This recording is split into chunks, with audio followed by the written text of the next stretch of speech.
With oil prices going down, I'll demand that interest rates drop immediately, and likewise, they should be dropping all over the world. Interest rates should follow us. On January 9th, 2026, Donald Trump announced on social media that he would implement a one-year 10% cap on credit card interest rates starting January 20th, aiming to fulfill his campaign promise and ease the debt burden on the public caused by high interest rates.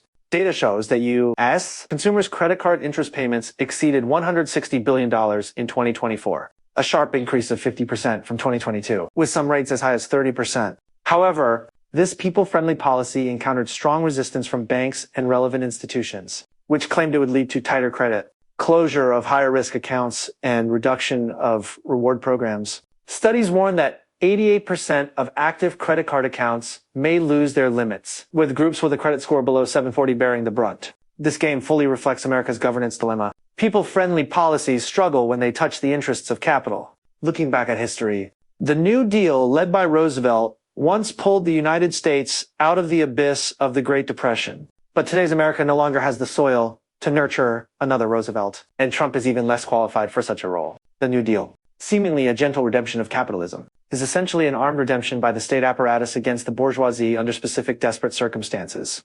Its core lies in the brutal, life-preserving money game behind the 94% tax rate. The Great Depression of the 1930s pushed capitalism to the brink of collapse. The shadow of war worldwide left capitalists with no safe way out.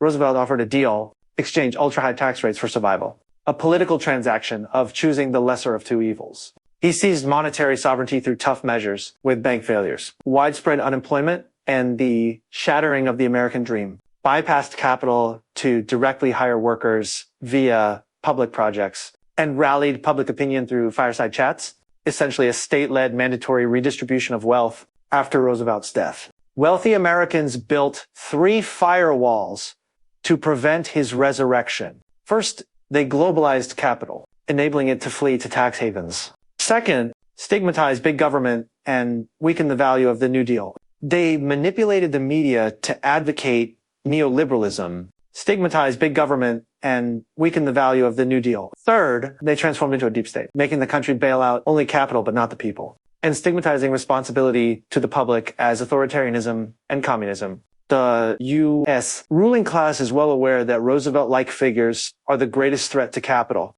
and the two parties have reached a consensus on this, resolutely preventing capital from being restricted again. The controversy over Trump's policy is a microcosm. In the cage of capital, even minor people-friendly reforms face arduous difficulties. America's current dilemma stems from uncontrolled capital. To make America great again, what is needed is not Trump, who can never be Roosevelt too, but a social revolution. And there is an example across the Pacific Ocean